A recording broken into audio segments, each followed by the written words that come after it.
Um, First up on the list is the 1311 database work. Is anything we need to go over, Michelle, or updates in the issues, and we're good.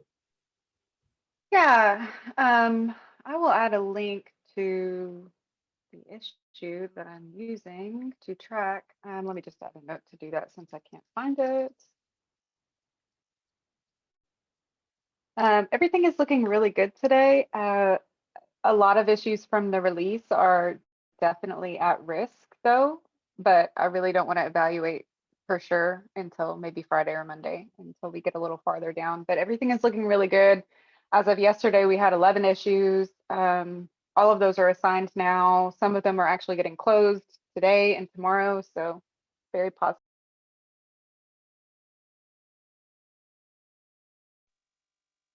Cool. And I don't think there's been any impact on the front end. Is that correct, Andrew?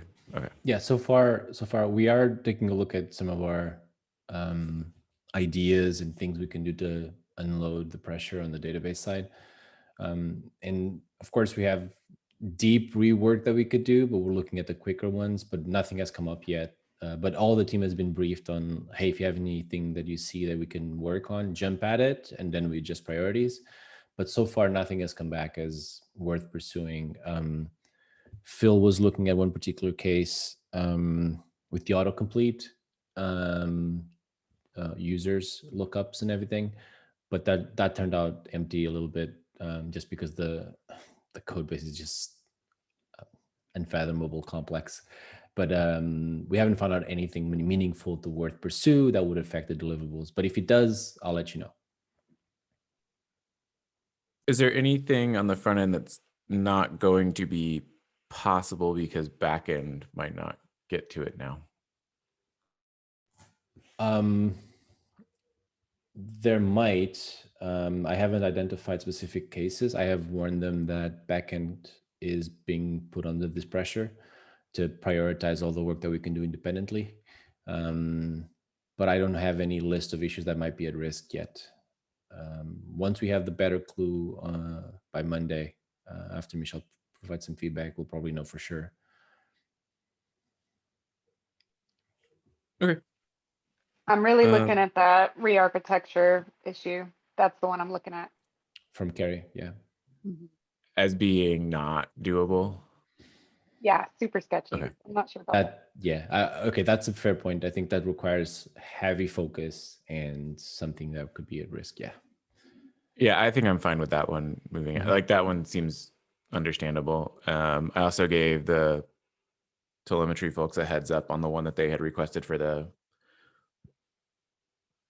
metrics dictionary thing that they had asked us to do, but that probably would not happen in 1311 because of this.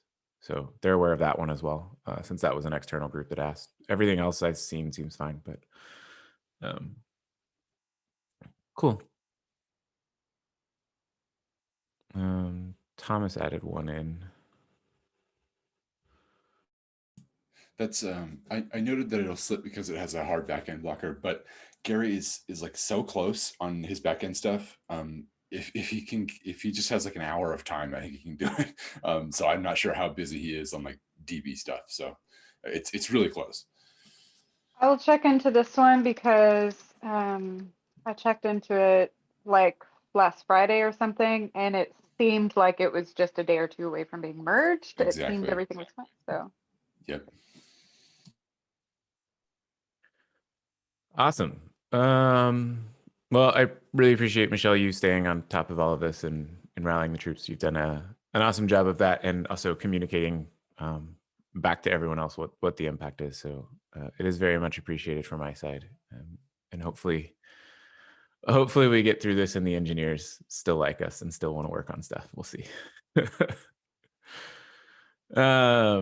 Next one on the list is performance, and so I'm bringing this up not in relation to the database stuff, but it came up in the Hacker News release post thread that people were complaining about merge request performance, and it was very specific to like large MR performance. Again, we hear the word large, and we don't have a good I'd say we don't have a good definition for what large is yet. We're trying to get people to sort of narrow down into what they find large, but it came up there. It's come up in both those surveys that we recently ran on merge request problems. The internal survey, even GitLab engineers, their number one problem with merge requests was large merge requests, even though we're supposed to have small merge requests.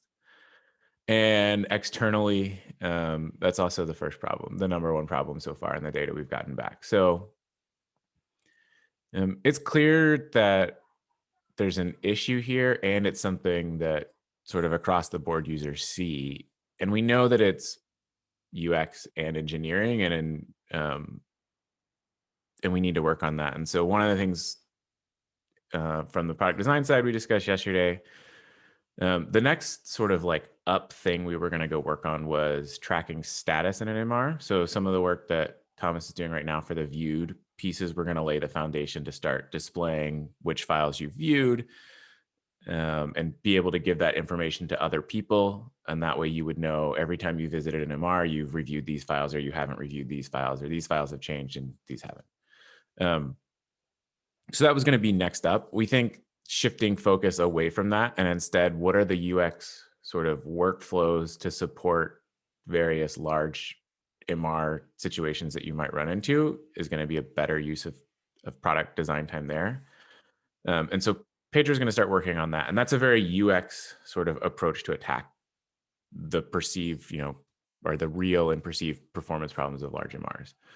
From the engineering side, we have endpoint issues, but those are monumental and don't always get us where we need to get. And but I think we clearly need to go focus on this as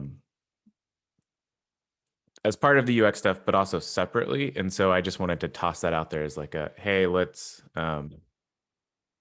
have this conversation now, and then sort of set expectations that this might be what we need to pay attention to for a few milestones to figure out how we can start supporting some really different things than we currently do. Oh, and the point C, yeah, it came up in the product key meeting. And there's a timestamp to the recording, so you can see Sid asking about it there. So it is on the radar. And I got asked about it in my one-on-one yesterday. So I would just expect it to be on top of mind for everyone.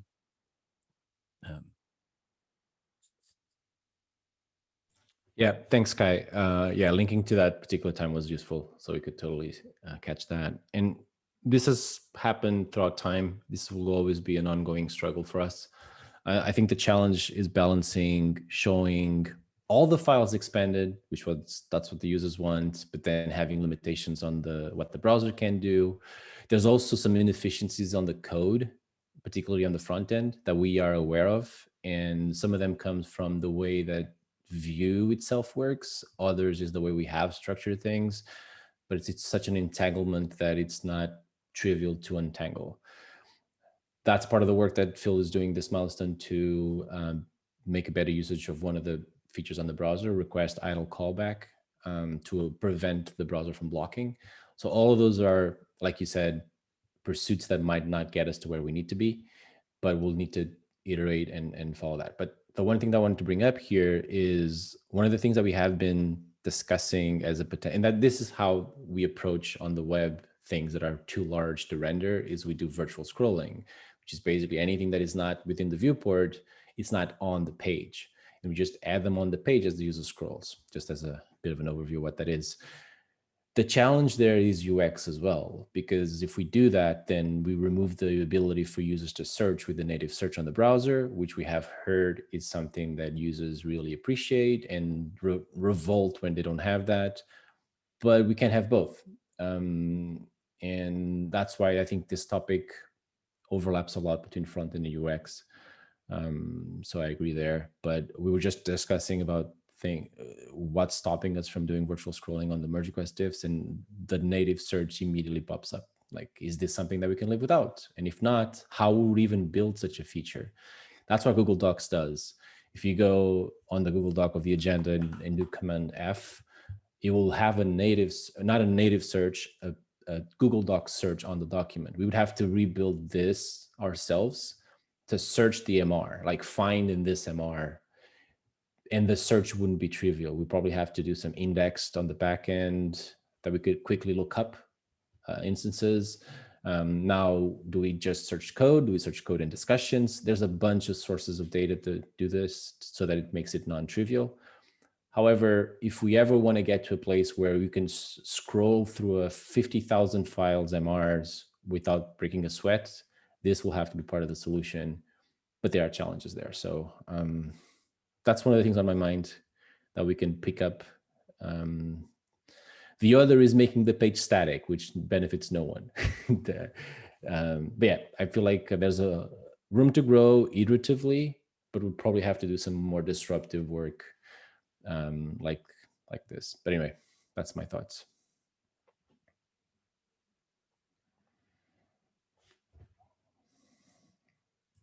More thoughts? Yeah, I I agree. There's a lot that we could try to do and clever things for us to work on. But I don't know. When I look at GitHub, for example, and very large pull requests there, it just loads much faster, and they could be doing some lazy Server-side loading. rendering. But yeah, I think most of all is just what you receive. It's already there. It's not lazy loading anything. And my feeling as a user is that we not only lazy load a lot of things, and doing that more and more, I think it's just delaying a bit of the problem. And at the same time, even when everything is loaded and you have a very big merge request and everything is there for you, at least my browser feels slow, scrolling up and down the merge requests page. And it doesn't feel the same in other platforms. But that's my experience. And yeah, one of the things I wanted to say about the large merge requests is that what we've noticed in the feedback we've been getting in the surveys is that it's usually people attribute large MRs or characterize them by having a lot of files or a lot of change lines. And I think it's difficult for users to disassociate the concept of merge requests that are big and merge requests that are slow, right? And so it's hard for them to say, hey, is this because it has a lot of commits or a lot of files, or is it just slow? So these things are so unified in the user's mind that they just look at a large MR and they think it's slow. Even maybe it's a small MR, but they think it's large because it's slow. Yeah, that's the link I was looking for. Thanks, Andre, or whoever added it at the bottom. Yeah, that wasn't me. But yeah, that's the one. Pedro, on the topic of the experience on GitHub, this has come up. Sid has called it out specifically. We bring up the topic of server-side rendering, then we investigate. There's a proof of concept that Phil built that makes it work so that we can server-side render view apps. But there's still challenges because that's what drove us away from loading things immediately. Is now we want to delay the first time, the time to first byte, which is the time that the page starts being served from the backend. You're going to have to look up all of that pre-rendered structure of the app, including the data. What they do is pretty impressive. I don't think, and I've said this on calls and I've gotten some flack around it. I don't think we'll ever get to GitHub's performance levels until we do server-side rendering. I still believe that. I don't think it's an easy accomplishment. I think it needs to be rallied up between front end, back end, and infrastructure.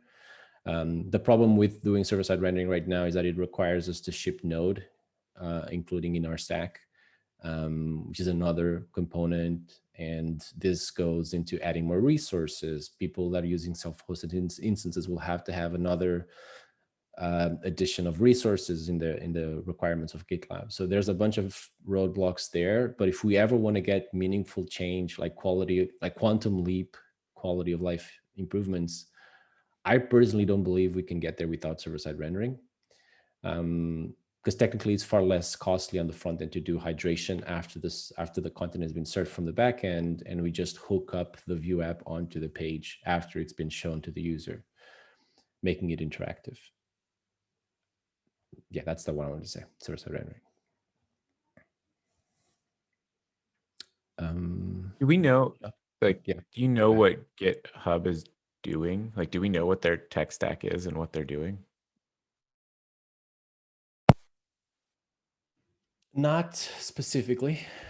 I haven't done a lot of research on their tech stack particularly, but I know it's server-side rendered.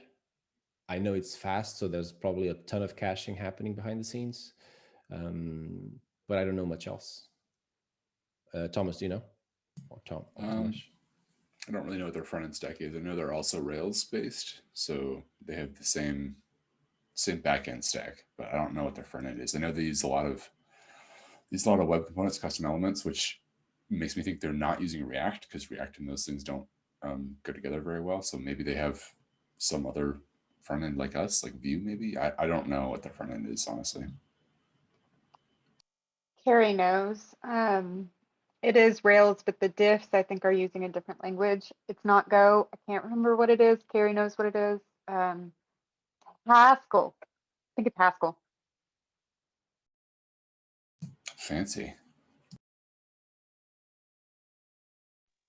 Because of speed. Is that like a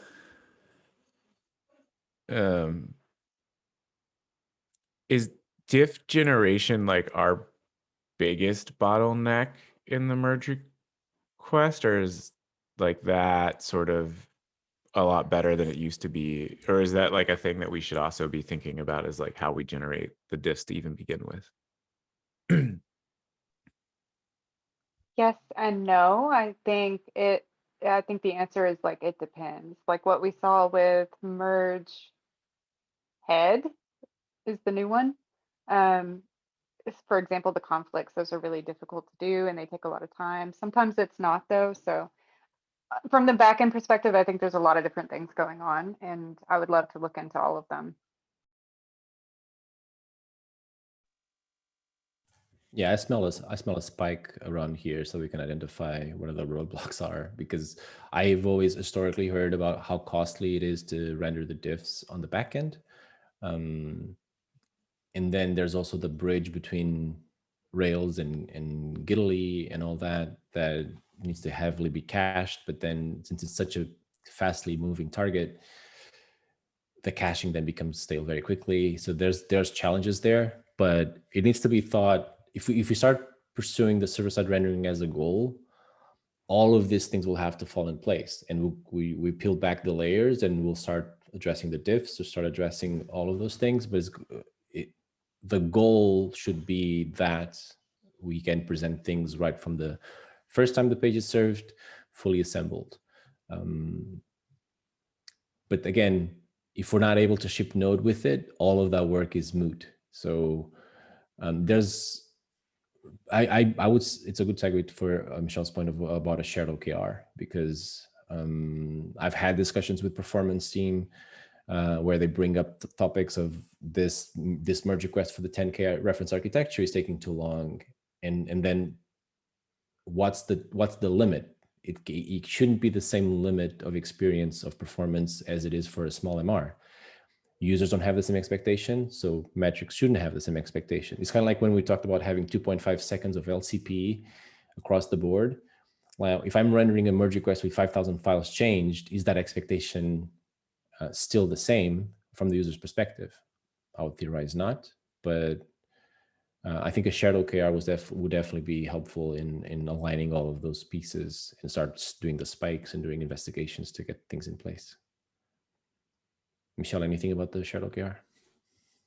I think it's a great idea, obviously. Put it in the agenda. Yeah, I agree. categorize what large MRs are, and then reduce them. I guess my question would be, if we had an OKR, I mean, sort of implies we know how to get there. I don't think we know how to get there yet is sort of, I think what I'm hearing in some of this, and some of this we've got like ideas and things that we could do, and we know we could make some like weird user experience changes. And I say weird because like switching to automatic single file mode is potentially like workflow damaging for a lot of people, but masks a performance problem.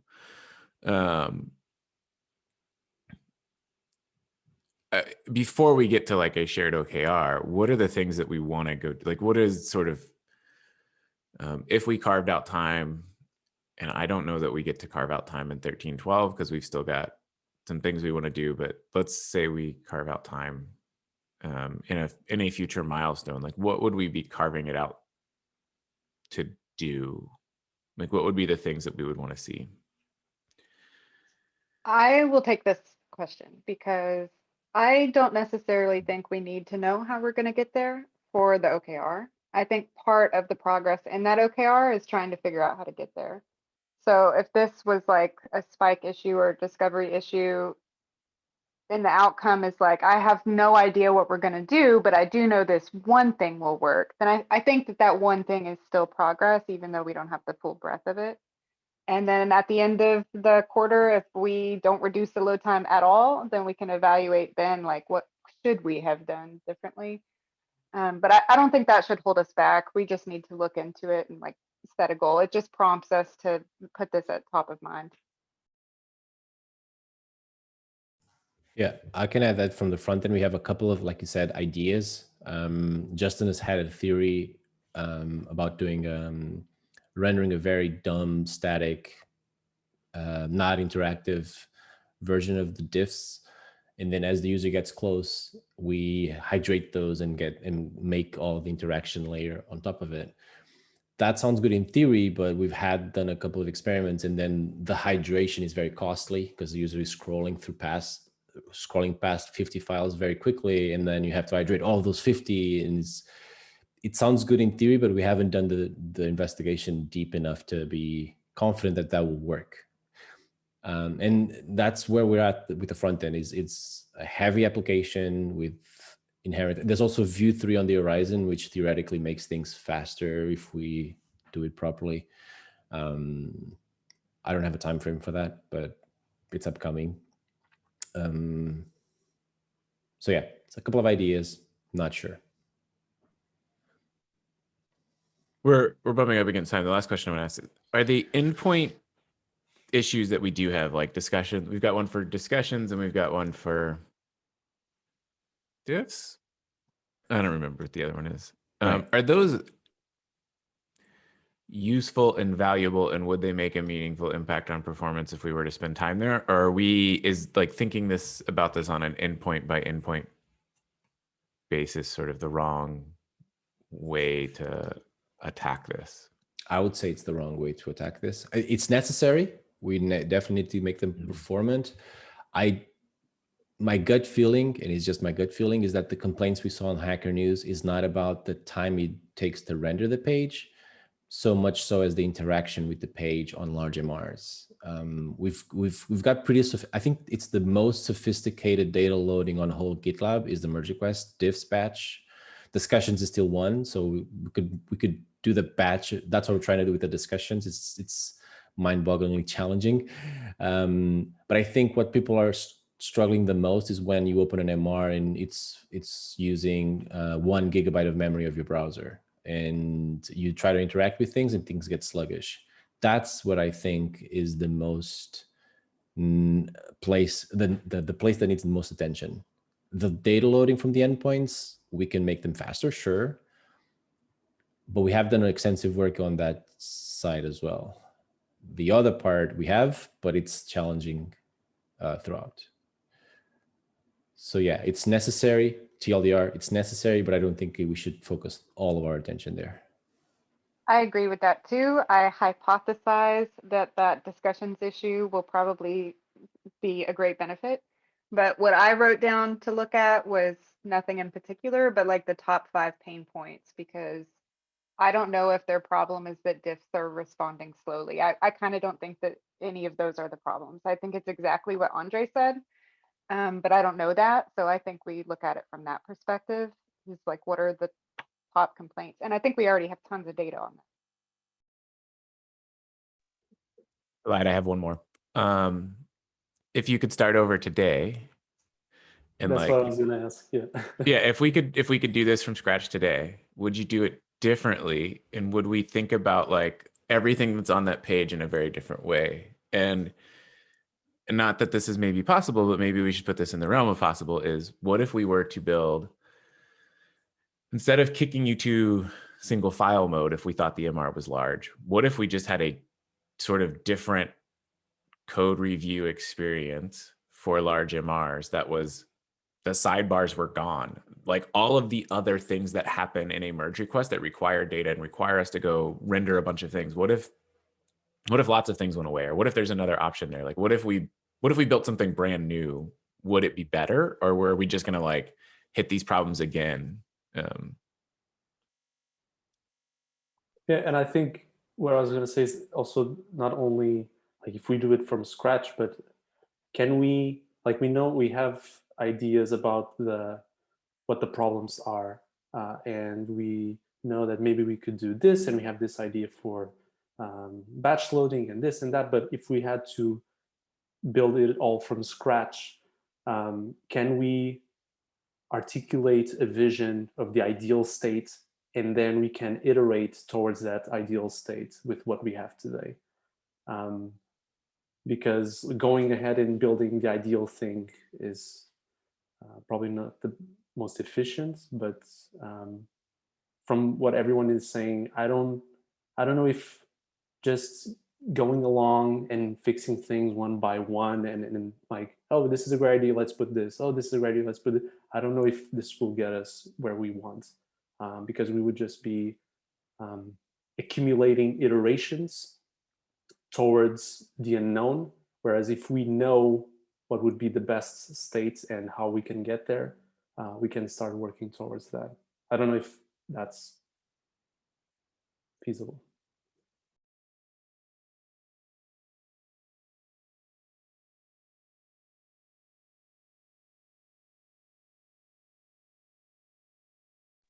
Is your mic dead?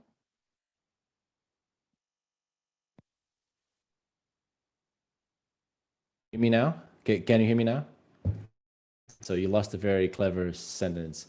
I was saying that from the technical side, we are considering different things. We would do things differently, considering progressive web applications, leveraging GraphQL, maybe even throw in some offline first there methodology to make things faster from the get-go. That's one of the research that Thomas is doing, is related to that thing. But it's still iteration, not starting from scratch.